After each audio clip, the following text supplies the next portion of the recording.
This is Ling Ling, and today we're going to be talking about the Europeans at home, the revolution, the reaction, and the reform. From the time period of 1750 to 1914, everything in Europe changed dramatically, and there were these things called monarchies. Have you ever heard of monarchies? Well, this meant that there was different groups. You have the parliamentary, which are the popular representation, and then you have the absolute monarchy, which were a monarchy with a little bit more restrictions. They didn't have as much freedom. Now we're moving on to Atlantic revolutions, and this was from 1770 to around 1810. And this is whenever the state affairs were shaken, and that was from what else? The Atlantic revolutions. During this, the large amount of the absolute monarchies was starting to decrease, and so we have this thing called Famous One, and this was in Britain's North American colonies. Ling had to go take a WAS, so I'll be taking over. My name is Wisconsin. Okay, a factor that changed Europeans' social and economic aspirations was the Industrial Revolution. The Industrial Revolution was when companies had built factories and caused major inventions to be made during this time period. The Industrial Revolution brought upon new inventions, like the light bulb that was made by Thomas Edison. Another invention created during this time was the assembly line, and it made creating parts quicker. This invention is great because we're able to produce mass amounts of products in a small amount of time. I love chicken nuggets. The French Revolution, basically the Napoleonic era. Great time period, great people, great food, probably got a little bit of spaghetti. Anyways, here's some of the things that happened during that time. The social economic gap was really unfair and wide. You have some people, the first estate, and then you kind of have the second estate is kind of there, but the first estate is wow, they are big, they are important, and they get to do anything they want. And let me remind you that the first and second estate don't pay any taxes.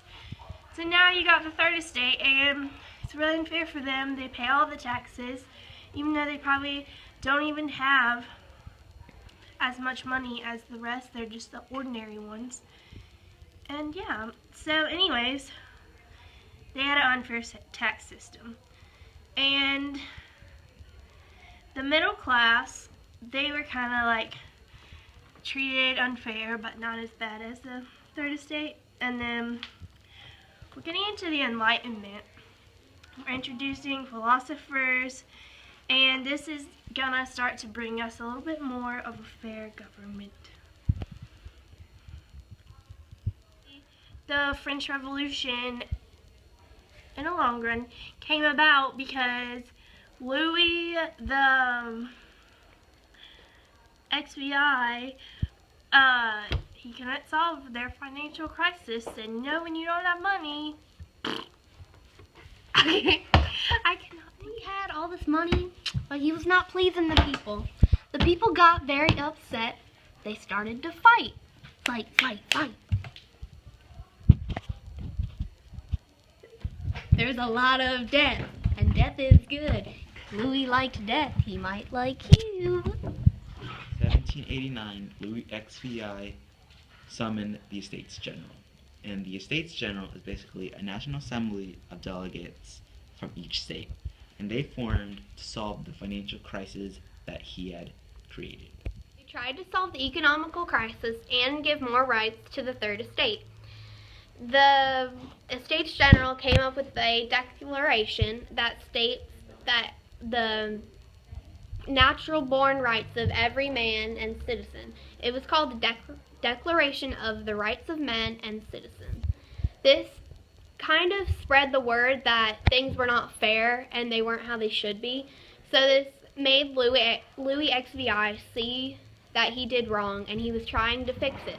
But by June the same year, neither Louis or the estates wanted to compromise to make it better for everyone. Maximilien Robespierre was the main cause of many deaths during the French Revolution. He personally took the Estates General's idea of killing Marie Antoinette and Louis, and he did it.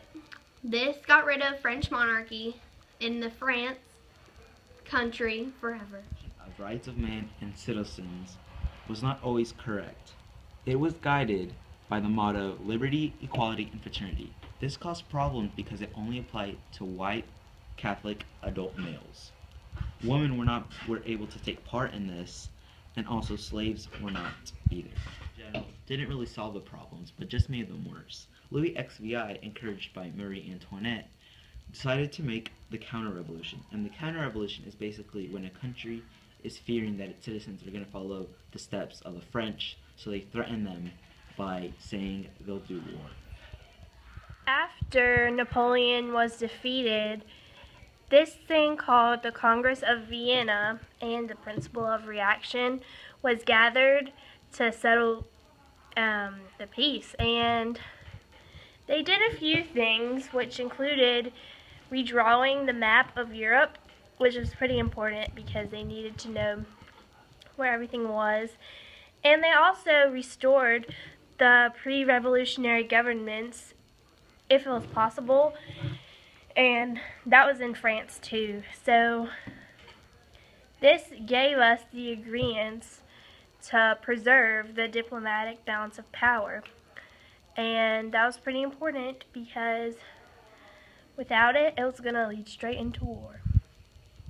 So after this, we're starting to introduce a lot of revolutions, which are really important. You have the Revolution of 1848, and this was in every continent, and it started at political roots and kind of grew from there. And now you have the Industrial Revolution, which obviously was very important. It gave us what we were lacking, and then you're starting to introduce things like nationalism in Germany and Austria, and you've got the women's movements also, which were led by Mary Wollstonecraft, and this was a vindication of the rights of women, which was really important for women. And now you're kind of starting to move into ideas from the Renaissance, like Romanticism, and that's kind of like dealing with emotions, especially in writing, like a really big time of art.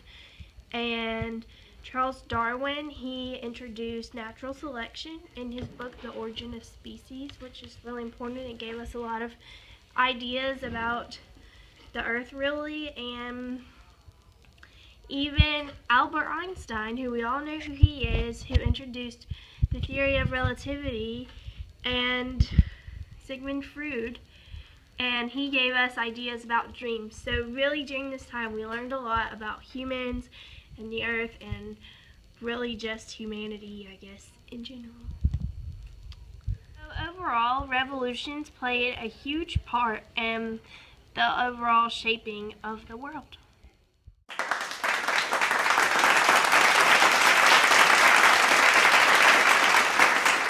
That one part, like, no, cut it off at the end. Yeah. Assembly in general didn't really solve the